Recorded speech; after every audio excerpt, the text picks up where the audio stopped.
Alrighty guys, here is your video tour of 4304 Newport Avenue.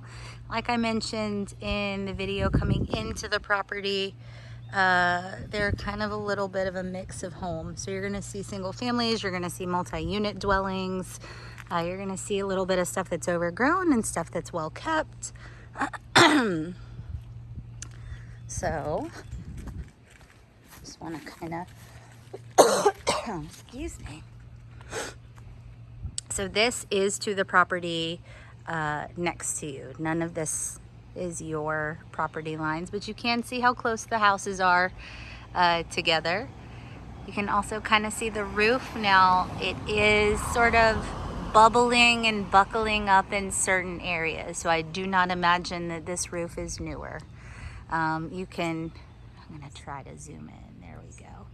So you can see the shingles are bubbling, the roof line is bubbling, just sort of things to keep in mind. I do like that there are sidewalks on both sides of the street, and something that's very uncommon in Colonial Place, you have off-street parking. I'll go into the garage in just a minute.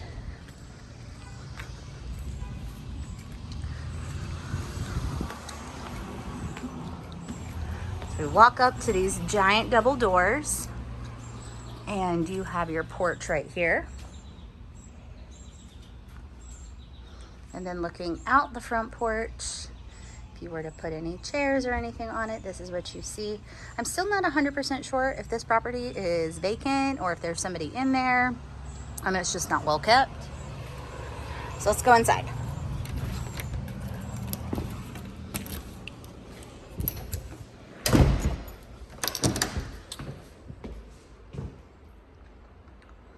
The stairs are immediately right there when you walk in.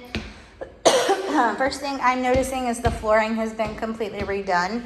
It's a laminate vinyl planking. It is not real wood. Looks like the fireplace has been done as well, and the hearth that they put in front of it is like a slab of marble. I'm also not sure if this conveys really well in the video, but along the center of this room, there's kind of like a hump. So I'm gonna try to see.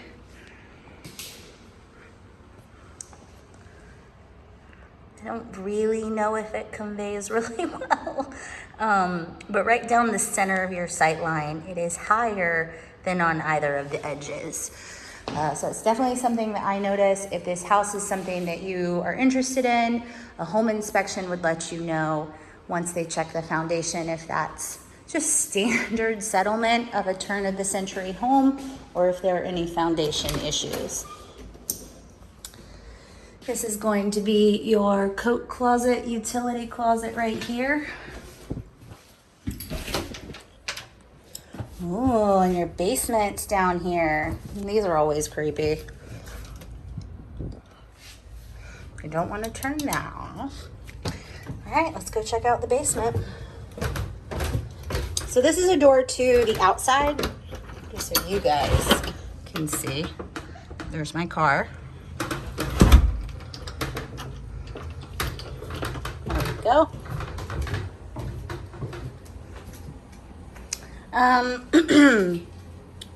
You will not be able to have a finished basement in Norfolk because at some point this will flood. It's not a matter of if, but when, for sure. But it's also going to make it easier to look at like the beams under the house.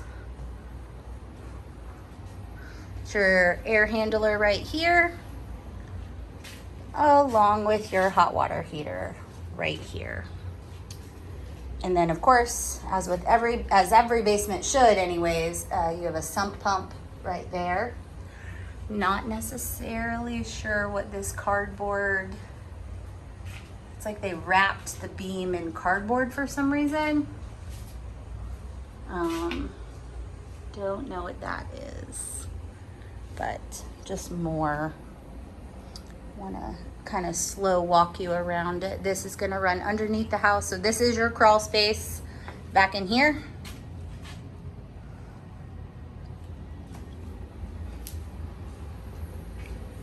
Trying to go slow so you guys can see sort of everything that is down here.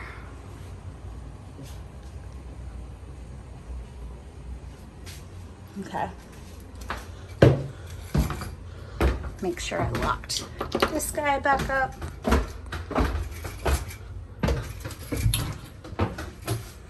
All right. That concludes our tour of the secret basement. Your fireplace looks strictly ornamental. You do have sort of can pot lighting throughout and this like orange peel texture on both the walls and the ceilings. It's opened right up into a renovated kitchen. Ooh, you definitely feel, yeah, you feel the dip more right here when you enter into the kitchen. Looks like we need some new cabinetry. You have phenomenal water pressure.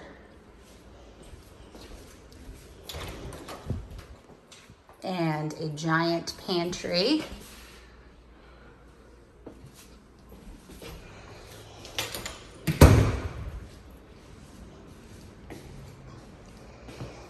This looks like a dining space, but I'm pretty sure you could just make this a dining space. And then if you wanted to turn this into like an office or an at-home study, you could do that as well. You have your bathroom.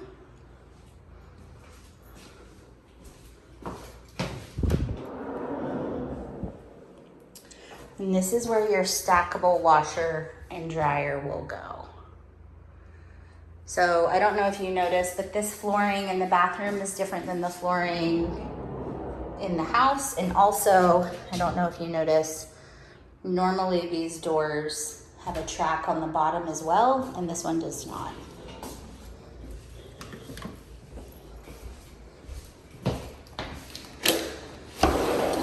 All right, before we go upstairs, I do want to take you through the backyard. So there is no, well, there is a fence. That's your property line right there. And tons and tons and tons of trees. It would be my strong suggestion that if you did get this house, to trim these branches away from the roof. That's only going to invite critters into your attic, and once they're in your attic, they're going to destroy your insulation and everything that is within that. So it looks like you do technically have a 2-car garage. I don't know how easy it will be to park in here.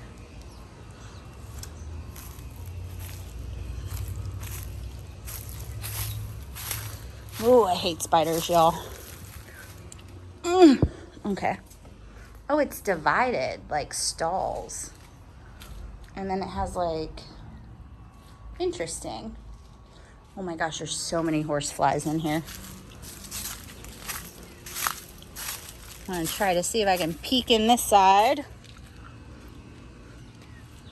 Oh, I'm really, ooh, sorry. This is a real-time video, guys. I'm not afraid of what's in here. I'm afraid of the spiders that are around it. Yeah, so you need a little bit of landscaping love, but that's what happens when you have trees everywhere. They will drop leaves. And this is summertime, so when the fall comes, it'll get a little worse. You do have a dual zone unit.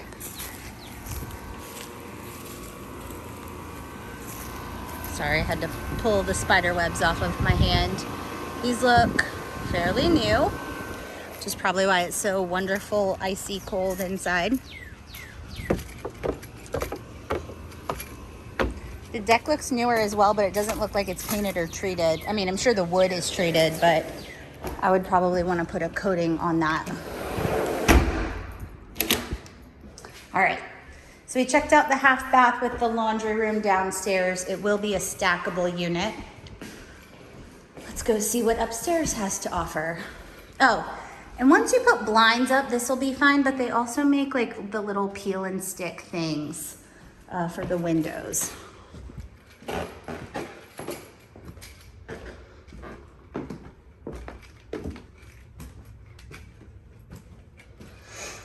Okay, so here's your landing up here. We kind of have a split door. So I'll start in the front of the house. This room faces the street. It's very long.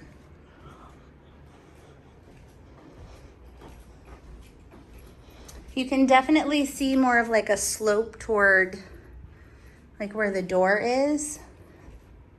Some of that I think is to be expected with the age of the home. But that's why you get a home inspection. There's your attic access. Here is your bath.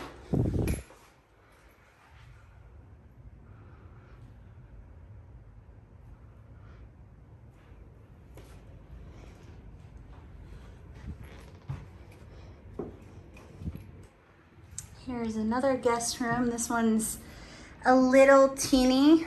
I think from my back against this wall, it takes me 3 steps to get from one side of the room to the other.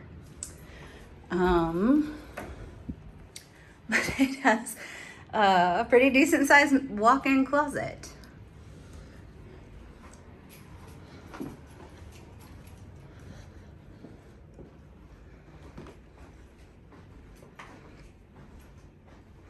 So this is what they're considering the master bedroom. As far as masters go in general, it's pretty small. As far as room sizes go for this era of home, it is pretty large. There we go. So this spot is definitely a converted attic space that they turned into a bathroom. It's interesting that they made this bathroom so large and the guest room that's literally right on that other side of the wall so small. But let's focus on this for a second. You do have this shower right here. And tons of space to do whatever you want to do with. Bathroom's almost as big as the bedroom is. And then you have an equally like long, narrow closet in here as well. So takeaways from this house, you know, when you get these turn of the century homes, you're gonna have wonky floors. They're going to be, you know, high spots in the corner and low spots. And you, as long as that is not a foundation issue that your home inspector finds, then you'll be okay. So you have 1, 2.5 baths, 1, 2, 3 technical bedrooms.